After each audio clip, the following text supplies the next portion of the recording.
Disutradarai oleh Rako Priyanto, film ini berkisah tentang kehidupan zaman bahela ketika Indonesia menjajaki era 60-an dengan latar perpaduan budaya Jawa, Sunda, dan Bali. Mengusung genre horror thriller, penokohan berfokus pada wanita tangguh bernama Sumi yang hidup untuk merawat ayahnya pesakitan bernama Karto. Untuk bertahan hidup, Sumi menjajakan masakan daging kuah gulai yang diolah dengan resep rahasia para leluhur. Seiring berjalannya waktu, rumor orang hilang santer terdengar di sekitar desa. Beberapa wanita menjadi korban penculikan itu hingga Sumi menjadi bulan-bulanan warga. Fitnah apa yang dialamatkan warga pada Sumi? Berikut ceritanya. Siang itu, Sumi berlari kencang menuju rumah orang Belanda, Dr. Friedman yang bekerja sebagai mantri di desanya. Ia berteriak memohon pada dokter agar segera ikut ke rumah memeriksa kondisi ayahnya yang sekarat. Friedman langsung sigap mengambil peralatan pemeriksaan kesehatan sembari bertanya ketersediaan obat yang ia berikan pada ayah Sumi. Gadis desa itu menangis sembari berkata semua obat telah habis ditelan, namun kondisi ayahnya semakin teruk hingga berhalusinasi dan mengigau parah. Ia juga berkata jika kaki Pak Karto mulai membusuk. Setelah mengamasi semua kebutuhan pengobatan, Dr. Friedman pergi ke rumah Sumi. Di sana, Karto terus merengek minta obat pembunuh rasa sakit sekaligus obat penenang untuknya. Dokter hanya terdiam sembari menyiapkan alat suntik berisi obat bius untuk menangani infeksi di kaki Karto. Setelah pria itu tak sadarkan diri, Friedman langsung melakukan prosedur amputasi menggunakan gergaji manual. Sontak, darah menyembur keluar membasahi sekujur tubuhnya. Di bawah ranjang, ember untuk menampung darah telah disediakan dan segera terisi penuh. Melihat pemandangan tak biasa itu, Sumi bukannya takut, melainkan jatuh cinta. Alih-alih dikubur, kaki Karto dimasukkan ke dalam pendingin oleh si Sumi. Sekelebat bayangan melintas di belakang gadis itu hingga mengejutkannya. Sumi buru-buru menutup mesin pendingin daging dan kembali menemani ayahnya yang terbaring kesakitan. Karto menegaskan jika Sumi harus segera mengubur potongan kaki miliknya itu agar semakin cepat kutukannya pergi dari keluarganya. Ia mengaku hidup menderita semenjak kakinya terserang penyakit aneh dan membusuk. Sumi mengeluh kelelahan setelah membersihkan seluruh isi rumah dari darah yang mengucur deras pasca amputasi. Karto terus mendesak putrinya untuk segera mengubur kakinya. Sumi membentak dan berjanji akan melakukan hal itu esok hari setelah beristirahat. Beberapa hari setelah kejadian itu, Sumi merenung di tepi danau sembari mengeluhkan penyakit sang ayah yang tak kunjung sembuh. Sabar dengan tenang mendengarkan dan bertanya apa yang ingin dilakukan Sumi setelah ayahnya sembuh. Ternyata Sumi hendak merantau ke kota untuk mencari keberadaan ibu dan adiknya Ahmad yang sudah berpisah lama. Sabar menawarkan diri untuk ikut menemani Sumi merantau ke kota. Sumi beranjak dan berkata jika kini ia belum bisa pergi karena kondisi ayahnya masih memprihatinkan. Ia harus bertahan hidup di desa dan membuka kembali warung gulai milik ayahnya itu. Sabar mengajak Sumi untuk bertemu bosnya Pak Mimin, saudagar kaya yang berkelimpahan harta. Barangkali orang terkaya di desa itu mau memberikan modal usaha untuk warung gulai Sumi. Sesampainya di rumah Pak Mimin, Sumi memperhatikan Pak Tarno yang sibuk mengguliti kambing. Melihat Sumi sangat antusias dengan pekerjaan Pak Tarno, Sabar meminta pria itu untuk mengajarkan Sumi cara menguliti kambing. Gadis itu memperhatikan dengan penuh gairah setiap lekuk tubuh kambing yang dikuliti hingga bersih. Kepala kambing itu dipenggal dan dipisahkan dari tubuhnya. Tak berselang lama, Pak Mimin memanggil Sabar untuk masuk ke ruang tamu. Meski takut, Sumi memberanikan diri untuk meminjam sejumlah kambing milik Pak Mimin agar ia bisa membuka warung gulai daging kambing lagi. Pak Mimin sedikit ragu dengan kemampuan memasak Sumi yang tidak berpengalaman seperti ayahnya. Ia berkata jika daging kambing tidak diolah dengan benar maka dagingnya akan berbau tidak sedap. Alih-alih meminjamkan kambingnya, Mimin justru hendak menjadikan Sumi sebagai dayang pemuas nafsu ranjang. Tanpa sepatah kata, gadis perawan itu tancap gas pergi meninggalkan Mimin dan Sabar. Pak Mimin yang murka langsung menghukum Sabar karena bersalah membawa Sumi padanya. Sesampainya di rumah, Sumi terkejut melihat ayahnya terkapar di tanah. Ia segera mengangkat tubuh Karto dan membantunya berbaring di atas ranjang. Sambil mengerang kesakitan, Karto menggerutus dari tadi memanggil Sumi, namun putrinya itu baru saja datang. Mencium bau kaki Karto yang membusuk, Sumi sampai muntah-muntah tanpa henti. Karto makin emosi dan berkata jika kakinya itu kembali mengalami infeksi. Ia memaksa Sumi untuk melihat lebih dekat ke kakinya yang busuk dan memintanya pergi ke rumah Dr. Friedman saat itu juga. Sumi berlari cepat kilat hingga ia melihat dokter pujaan hati memboncengkan gadis ayu dari desa sebelah. Ia kembali pulang ke rumah dan tidur karena bersedih dan juga kelelahan. Dalam tidurnya itu, Sumi bermimpi melihat sosok pria misterius dengan wajah pucat pasi memanggil namanya. Teriakan Karto membangunkan Sumi dari tidur lelapnya. Ia meminta Sumi untuk memberikan obat pereda nyeri lagi. Sayangnya, obat itu telah habis sementara Sumi tidak berhasil menemui Dr. Friedman di kediamannya. Sebagai pengganti obat pereda nyeri, Sumi menawarkan daun ganja pada ayahnya. Meski mulut terus memaki putrinya, Karto berkata jika ganja akan membuat dirinya makin kecanduan. Ia tetap bersikeras tak mau mengganti obat morfin itu dengan ganja. Sumi berdalih jika Karto menggunakan dalam dosis yang tepat, maka ganja bisa membantu meredakan rasa nyeri di kakinya itu. Setelah memetik beberapa lembar daun ganja, Sumi meracik dedaunan itu ke dalam rokok kelinting ayahnya.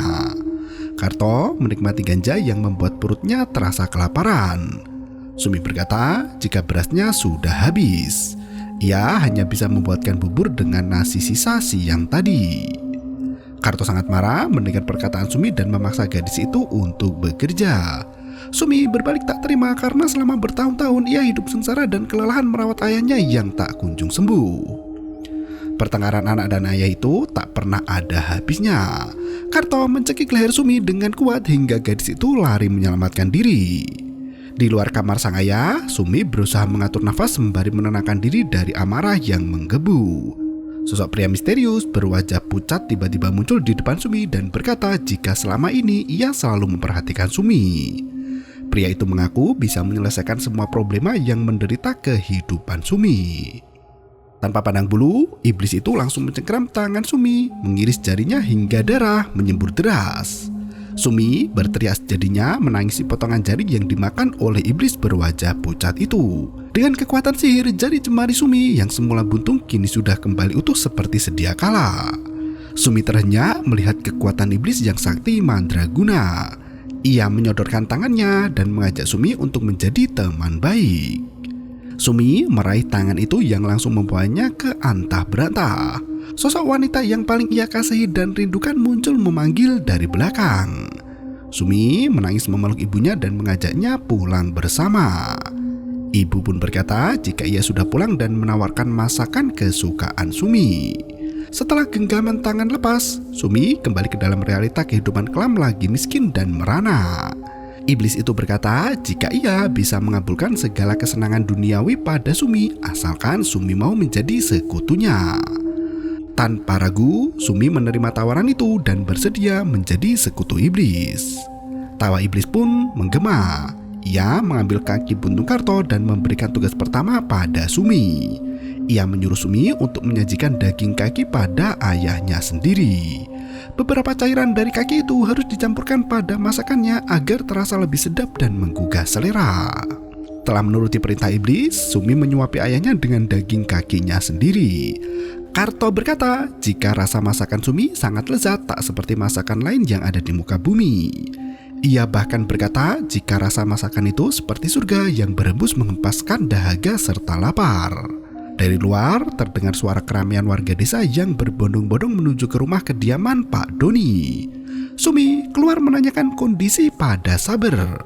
Ternyata Ningrum, putri Pak Doni, menghilang secara misterius. Warga berduyun-duyun mencari keberadaan Ningrum hingga berpencar masuk ke dalam hutan. Setelah beberapa jam pencarian, mereka menemukan Ningrum terkapar tak sadarkan diri dengan kepala terluka penuh darah. Jasad Ningrum dimakamkan esok paginya di pemakaman desa. Sari masih meratapi pusara Ningrum dan mendengar kesaksian warga yang menemukan jasad itu di kaki bukit. Tubuh Ningrum ditemukan dalam kondisi setengah telanjang dengan wajah penuh luka lebam. Dr. Friedman tampak menghadiri pemakaman itu dan dihampiri Sumi saat berjalan pulang. Sumi meminta obat pereda nyeri pada dokter dan berjanji untuk segera melunasi hutang berobat ayahnya dengan segera. Friedman membawa Sumi menggunakan motornya dan melenggang pergi hingga membuat Sari bertanya-tanya apa yang sedang terjadi. Malam harinya, Sari teringat dengan Ningrum yang menangis mencari ibunya. Seketika itu, tubuh Sari menggigil kedinginan.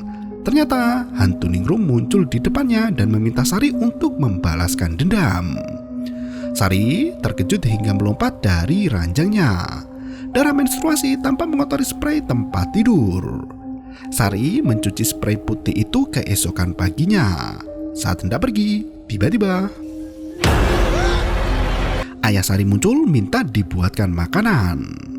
Di tempat lain, Sumi yang lelap tidur digerayangi oleh iblis yang berisik membangunkannya. Saat Sumi terbangun ketakutan, iblis itu lenyap dan muncul dari pintu sembari berkata jika Sumi sudah bisa menyembuhkan sang ayah dengan cara menggali kuburan baru di pemakaman desanya itu. Sumi pun menggali di tengah gelapnya malam ditemani iblis dan secercah cahaya lentera.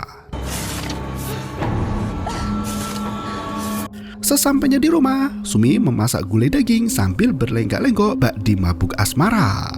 Ia mencuil sebagian dada mayat itu dan disajikan untuk sang ayah. Melihat Karto lahap makan, Sumi sangat bahagia. Ia berkata jika gulai itu dicampur dengan susu kambing. Tubuh Ningrum masih tersimpan di dalam pendingin hanya dengan dada sebelah. Sumi kini bisa membuka warung masakan gulai kambing dengan menggunakan jasad Ningrum yang mati kemarin. Orang-orang yang makan di sana terlihat lahap saking lezatnya hidangan buatan Sumi itu. Tak berselang lama, Sabar menghampiri warung sembari berteriak jika jenazah Ningrum menghilang dari kuburnya. Ia berkata ada orang yang menggali kuburan baru itu dan mengambil jasadnya. Warga terkejut mendengar kesaksian Sabar dan berlari memeriksa kondisi kuburan Ningrum.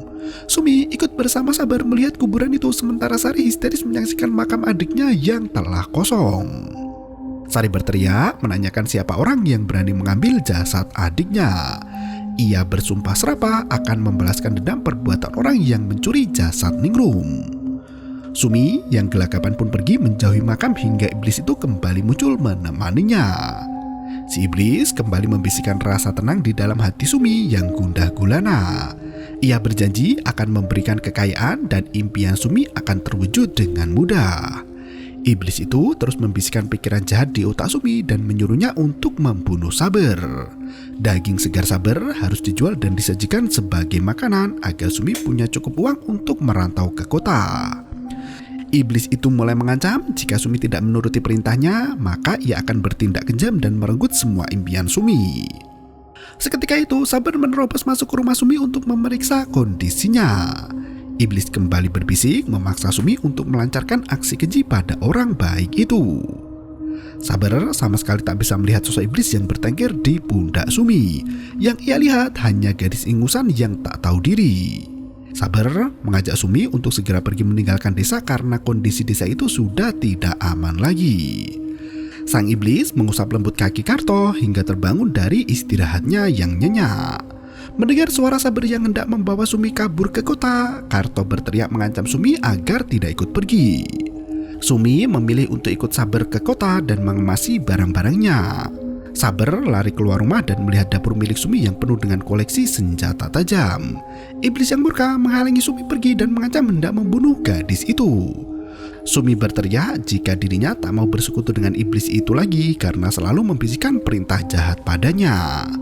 Dengan kaki yang buntung, Karto melangkah menyusul Sumi namun tubuhnya terjatuh dan kepalanya terbentur di pan kayu.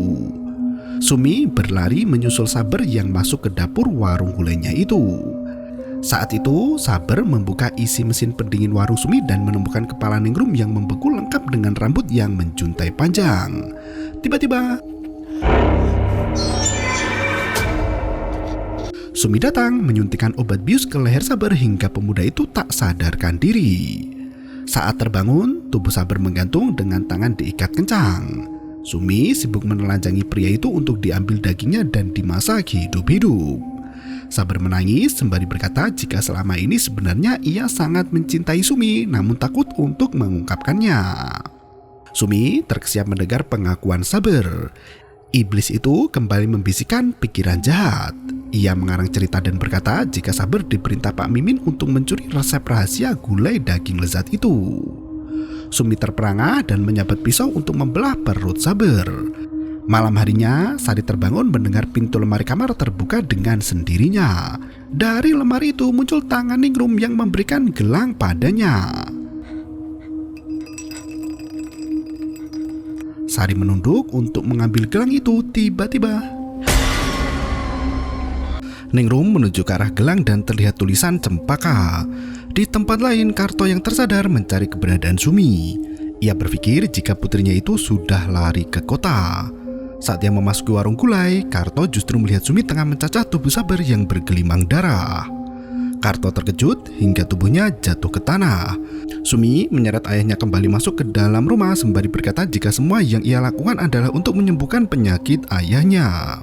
Sumi bersikeras untuk pergi ke kota dan membawa ibu pulang ke desa. Ia berkata jika ibu bisa menjadi istri yang baik, maka dirinya bisa menikmati kehidupan remaja yang lebih layak.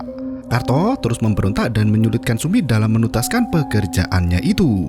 Sumi memukul kepala Karto sampai pingsan dan menyeretnya masuk ke dalam kamar. Pagi harinya, Sari mencari wanita yang bernama Cempaka di desa sebelah. Setelah bertanya pada warga sekitar, Sari berhasil menemukan nenek Asih Cempaka yang tengah duduk sendirian di teras rumah. Melihat gelang yang dibawa Sari, Asih berusaha merebut dan berkata jika gelang itu adalah miliknya pribadi. Sari berkata ada kaitannya apa Asih dan adiknya Ningrum. Karena Sari tak mau mengembalikan gelang itu pada Asih, nenek renta itu berteriak kencang menuduh Sari sebagai pencuri. Teriakannya itu sontak merebut perhatian warga hingga salah satu pria memukul kepala Sari dengan kayu. Asih bergegas mengambil gelang itu dan membiarkan Sari pergi dengan berjalan sempoyongan. Asih memarahi putranya Borek yang mencuri gelang itu dan memberikannya pada Ningrum. Dalam kesedihan, Sari bermimpi melihat iblis pria yang berdiri di tepi danau. Iblis itu sama seperti yang dilihat Sumi. Saat terbangun, iblis itu sudah berhadapan dengan Sari, menjulurkan tangan untuk menanamkan benih keburukan. Ia bertanya apakah Sari masih ingat dengan perjanjian yang mereka lakukan sebelumnya. Ternyata Sari pernah memberikan kebebasan hidupnya demi kesembuhan Ningrum ketika sakit keras dulu. Iblis itu menyamar sebagai orang baik yang terus memberikan makanan untuk Sari hingga Ningrum akhirnya bisa sembuh dan tumbuh bahagia. Sari berpaling dari iblis itu dan membuat Ningrum akhirnya mati dalam kondisi mengenaskan. Karena Sari sudah melanggar perjanjian dengan iblis, ia kini harus merasakan pahitnya hidup bergelimang dosa. Mendengar panggilan azan, Sari berlari ke sumur belakang untuk mengambil air wudhu. Air yang semula jernih tiba-tiba berubah menjadi merah darah. Teriakan Sari membuat sang ayah terkejut dan menyambanginya. Sari berkata jika air sumur berubah menjadi darah. Ayah memeriksa air itu masih putih bening seperti yang seharusnya. Sari bergegas melaksanakan sholat dan sujud bersimpuh di hadapan Allah Subhanahu wa Ta'ala. Bangkit dari sujud, Sari sudah berada di tengah hutan dan melihat Ningrum diperkosa pria tak dikenal. Dengan tubuh terkulai lemas, Ningrum terus memanggil nama sang kakak berharap Sari datang menyelamatkan dirinya. Ia kembali bersujud dan mendengar suara iblis yang terus menggoda kehusyukan ibadah. Iblis itu berkata jika ia bisa memberitahu siapa orang yang telah membunuh Ningrum. Sari terbangun dari mimpi ibadah itu dan mengambil media sihir yang disimpan dalam kotak. Seketika, Sari berubah menjadi dukun santet yang ahli ilmu hitam. Ia menumbalkan darah ayam cemani sebagai persembahan pada iblis. Ia menyantet orang yang telah membunuh dan memperkosa Ningrum dengan berbagai macam mantra penyakit. Seketika itu, putra Asih Cempaka yang cacat bernama Borek kejang-kejang penuh keringat. Sari memerintahkan iblis untuk membunuh orang yang menyakiti Ningrum. Asih Cempaka hanya bisa duduk di samping putranya yang sekarat sembari terus mengusap kepala pemuda itu. Esok harinya, Dr. Friedman berkunjung ke rumah Sari untuk memeriksa kesehatan gadis itu. Seorang warga mengunjunginya dan mengabarkan ada orang mati di desa sebelah. Dr. Friedman bergegas pergi namun Sari bersikeras untuk ikut dengannya. Mereka berdua menyambangi rumah Asih Cempaka dan disambut tubuh Borek yang mati bersimbah darah terpaku di dinding rumah. Warga berkata jika Borek sejatinya tinggal bersama ibunya, namun Asih menghilang sejak pagi tadi entah kemana. Sari tampak puas melihat tubuh pria itu melepuh dan bermandikan darah kental. Dr. Friedman segera meminta warga untuk mempersiapkan pemakaman. Di tempat lain, Sumi sibuk berjualan gulai daging manusia yang tak pernah sepi dari pengunjung. Terdengar suara teriakan minta tolong dari rumah Sumi yang ternyata itu adalah Karto. Sumi menenangkan orang yang panik mendengar teriakan Karto. Ia berdalih jika ayahnya sedang sakit keras dan sering berteriak jika penyakitnya kambuh. Pak Mimin merasa ada yang janggal dengan penjelasan Sumi yang tampak tenang mendengar teriakan ayahnya. Mimin melenggang pergi menyambangi rumah Sumi yang terletak tak jauh dari warung. Saat hendak membuka pintu rumah itu, Sumi langsung lari menghalangi Mimin dan berkata jika ayahnya baik-baik saja. Sumi mengusir Mimin dan berkata jika urusan keluarganya bukan urusan Pak Mimin. Karto berteriak semakin kencang hingga membuat Sumi semakin murka. Gadis itu mengamuk dan menghajar tubuh lemah sang ayah. Piring dan nampan yang ada di dalam kamar pun terjatuh ke tanah dengan bunyi yang riuh redam. Saat itu Sumi menyeret tubuh ayahnya ke dalam hutan. Ia menyembunyikan ayahnya di dalam gubuk tua dan mengikat tubuhnya di sana. Ia berkata jika suara Karto tidak akan bisa didengar warga. Karto terus berteriak minta tolong dan membuat Sumi semakin murka. Mulut Karto disumpala bekas dan ditinggalkan sendirian di sana. Malam harinya, Sari kedatangan tamu agung Asis Cempaka yang datang untuk memberikan gelang miliknya. Sementara itu, Sumi berniat kabur dari rumah dengan membawa semua pakaian di lemari. Iblis kembali muncul menahan kepergian Sumi. Ia berkata jika rumah itu memendam banyak rahasia kelam yang harus dijaga kerahasiaannya. Ia berkata rahasia kelam itu ada kaitannya dengan ibu kandung Sumi. Semua hal yang berkaitan dengan ibu selalu berhasil menggagalkan Sumi untuk keluar dari rumah itu. Iblis itu membisikkan pikiran buruk dan menuduh ayah Sumi sebagai pelaku yang membunuh ibunya. Sumi langsung murka dan menyambangi ayahnya lagi untuk membalaskan dendam. Saat ikatan di tubuh Karto terlepas, pria itu langsung memukul Sumi sampai pingsan. Karto berhasil kabur dan lari dari rumahnya sendiri. Di waktu yang sama, Sari makan malam berdua dengan Dr. Friedman menyantap sajian mahal daging babi. Sari menasihati Mak Ija untuk tidak menyajikan babi karena memakan babi hukumnya haram dan membuat orang masuk neraka. Mak Ija mengelak sambil berkata jika dukun santet seperti Sari tak ada bedanya dengan dosa orang yang makan babi. Sari mengelak dan berkata jika orang-orang sepertinya itu memiliki tempat khusus di neraka sama seperti pria yang membunuh wanita hamil. Sari melemparkan gelang asih ke muka Dr. Friedman. Ia berkata jika Borek kenal dekat dengan dokter yang juga tahu alasan kematian Ningrum. Ternyata Asis Cempaka bekerja sebagai penghibur dan gemar menemani pria di malam hari. Borek selalu melihat ibunya bekerja dan menganggap kesucian wanita bisa dibeli dengan uang maupun harta benda. Setelah memberikan gelang itu pada Ningrum, Borek meyakini jika ia bisa menyetubuhi gadis tak berdosa semaunya sendiri. Sementara itu, Dr. Friedman yang sering mengajari Borek bidang kedokteran justru disalahgunakan ilmunya untuk membunuh Ningrum. Sari menyalahkan Dr. Friedman sebagai akar penyebab kematian Ningrum. Friedman bertepuk riang mengetahui kecerdasan Sari yang biadab. Ia membenarkan telah memanfaatkan kebodohan orang desa untuk membunuh Ningrum karena ia tak tahan mencium bau gadis desa yang miskin dan sakit-sakitan. Sembari membentak penuh amarah, Friedman menegaskan jika Sari tak memiliki bukti apapun yang menunjukkan jika dirinya terlibat. Ia mencoba meyakinkan Maija jika ilmu sihir tidaklah ada. Ia berkata jika sains bisa menyembuhkan penyakit manusia dengan obat-obatan dan sejenisnya. Friedman menantang Sari untuk meneluh dirinya dan membuktikan kekuatan sihir yang dimiliki. Friedman mengambil pisau roti untuk menyerang Sari bersama dengan Maija. Tiba-tiba tangan mereka semua keluh dan tak bisa digerakkan sama sekali. Sari terlihat senang memainkan tubuh dua orang itu dan membuat Maija menusuk perutnya sendiri bertubi-tubi. Kepala Maija juga dipelintir ke belakang sampai mati. Sementara Friedman dipaksa untuk meminta maaf dan mengaku telah membunuh Ningrum. Tubuh dokter itu dihempaskan menabrak meja hingga muntah darah. Dengan Alkitab di tangannya, Dr. Friedman berdoa agar Yesus menyelamatkan hidupnya. Sari yang murka mengangkat tubuh Friedman ke udara dan tangannya dipaku ke tembok. Isi perut Dr. Friedman dibiarkan terbuka dan ususnya terburai keluar. Setelah tersadar, Sumi mencari keberadaan ayahnya yang berhasil kabur. Iblis kembali muncul dan berkata jika ia tahu di mana keberadaan Karto. Jika Sumi ingin diberi informasi, Sumi harus melakukan perintah iblis itu. Sumi sudah muak dan bersikeras untuk pergi meninggalkan desa. Ia masuk ke dalam rumah mencari keberadaan ayahnya. Setelah berputar menyusuri rumah memanggil sang ayah, Sumi melihat sekelebat bayangan Karto yang melangkah pincang keluar pagar. Dengan sebatang kayu, Karto bersembunyi di dalam ruang pendingin warung gulai putrinya. Sumi semakin menggila dan mengambil pisau untuk menakut-nakuti ayahnya. Ia berharap agar Karto bisa keluar dari persembunyian.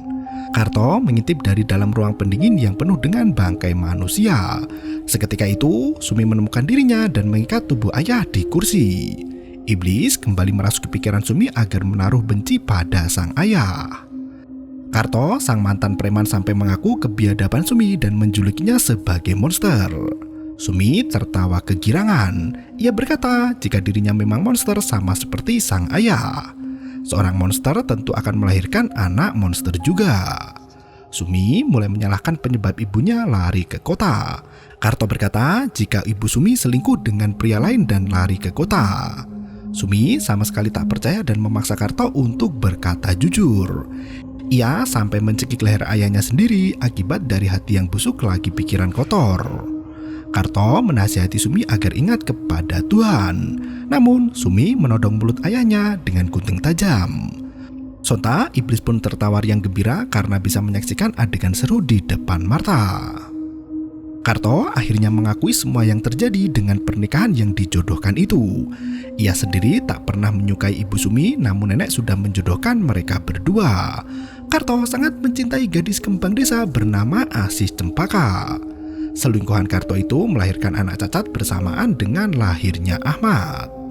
Seiring berjalannya waktu, Karto semakin tak betah tinggal dengan istri sahnya. Mengetahui ibu Sumi berselingkuh, Karto yang murka langsung membunuhnya dan menguburkan jasadnya di bawah tempat tidur. Mendengar semua pengakuan ayahnya, Sumi tak bisa mengendalikan diri. Ia menusuk paha Karto dan menggunting lidahnya. Setelah memenggal kepala ayahnya sendiri, iblis memberikan jimat pada Sumi yang akan membuat hubungan mereka semakin harmonis. Sumi berlari menggali kuburan ibunya di bawah ranjang yang sudah berubah menjadi tulang belulang.